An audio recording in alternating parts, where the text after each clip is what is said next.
Boa noite, acadêmicos de Bogotá. Enfrentando o coronavírus, eu também aqui no Brasil. Agora é noite aqui no Brasil. Agradeço ao Juan por ter me convidado para falar um pouco dos skinheads.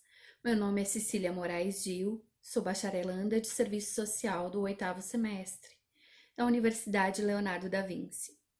Vou fazer algumas explanações sobre essa contracultura que se tornou um movimento social, que é os skinheads.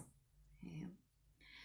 Bom, os skinheads ficaram conhecidos por propagar uma ideologia neonazista e neofascista, mas nem sempre foi assim. Os skinheads, a contracultura skinhead, ela surgiu na década de 60 no Reino Unido.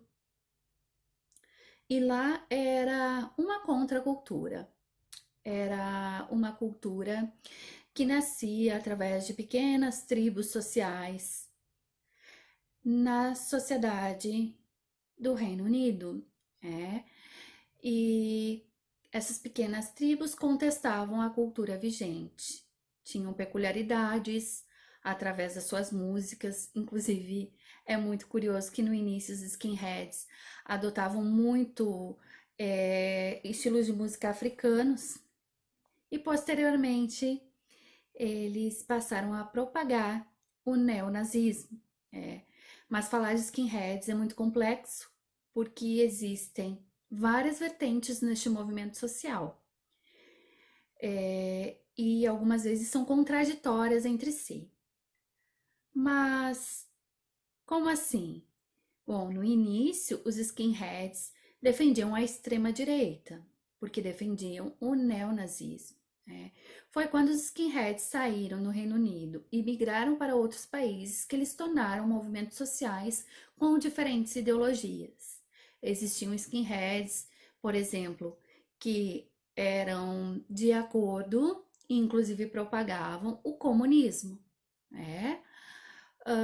Com suas ideias acerca da propriedade privada, e skinheads que propagavam o anarcossindicalismo, anarquismo ou movimento anarcopunk também, com as principais ideias, o principal teórico clássico do anarquismo, o russo Mikhail Bakunin.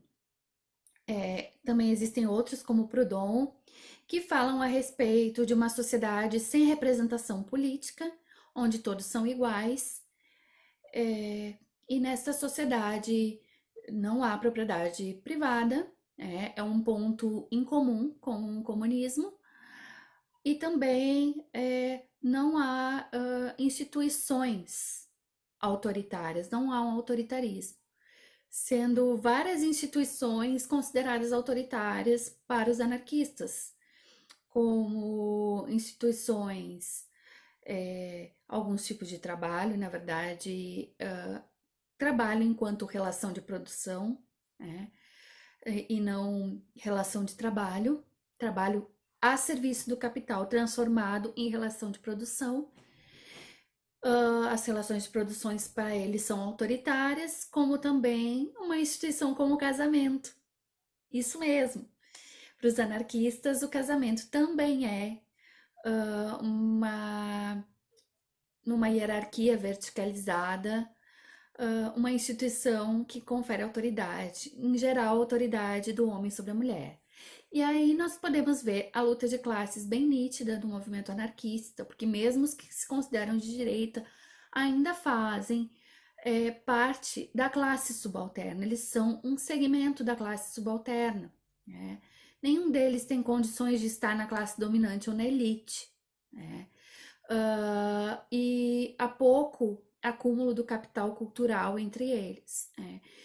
Haja vista que muitos do movimento skinhead têm baixa escolarização e acabam em subempregos. Eles criam guetos dentro da sociedade, onde eles ficam presos, né, na sua própria cultura e não interagem com a sociedade em geral. Embora a gente bata muito nessa questão do neonazismo, eu acho que o principal, a base de toda a problemática sobre os skinheads é a violência estrutural. E o que vem a ser a violência estrutural? É uma violência em que muitas vezes o sujeito não se reconhece como vítima. Ele não tem condições de questionar a respeito da sua própria, da violência que é imposta a ele. Isso porque a violência está estruturada na cultura e já está banalizada, naturalizada por vários segmentos da sociedade. Um exemplo, o racismo. Outro exemplo, o analfabetismo. Nós temos a misoginia, a xenofobia, a homofobia e tantos outros, né? E o que é mais assustador hoje na sociedade é nós temos líderes mundiais, inclusive presidentes, que de certa forma contribuem para essas teorias que já são inclusive ultrapassadas, teorias de uma raça superior à outra, que um dia a ciência corroborou através da endogenia e que hoje já caíram por terra, né? Nós vemos governantes apoiando essas violações graves de direitos humanos. Esse vídeo é bem curtinho, ele é introdutório, eu tô tendo muitos problemas de logística aqui para poder gravar e para poder enviar os vídeos. Então, eu tô fazendo ele da maneira mais sucinta possível. Então, eu vou pontuar para fechar esse assunto as duas questões mais pertinentes desse assunto: a violência estrutural, que se apresenta nas questões sociais de gênero e na questão social étnico-racial, das quais as expressões são, na questão social de gênero, a homossexualidade e a condição feminina, são movimentos que adotam quase que um endeusamento da virilidade masculina, tá? E a questão social étnico-racial através do racismo, que fica nítida, então, no neonazismo, no neofascismo, né? São essas questões assim que eu vou pontuar: a violência estrutural e a luta de classes, das quais os skinheads, mesmo que não se reconheçam nessa luta de classe, fazem parte dessa luta de classe, pois eles estão reivindicando os seus direitos de classe o tempo todo, através de suas ideologias. Inclusive, eles têm uma mídia muito organizada, onde eles têm vários tipos de jornais, várias modalidades de jornais, o que impressionar muito a minha mãe, que é jornalista, né? São várias modalidades de jornais, desde tabloides até mesmo fanzines, que são os mais famosos, né? Os fanzines que são skinheads, para propagar essa ideologia, tá? Então, eu espero ter contribuído um pouquinho para os estudos de vocês acerca dos skinheads e me coloco à disposição, tá? Caso vocês queiram me procurar, o Juan tem o meu contato para falar mais detalhadamente a respeito dos skinheads, porque o vídeo é muito curtinho e muito introdutório mesmo. Eu também vou deixar para o Juan algumas referências no meu idioma português, mas também em espanhol, para que vocês possam pesquisar e ter mais propriedade sobre esse assunto. Tá bem?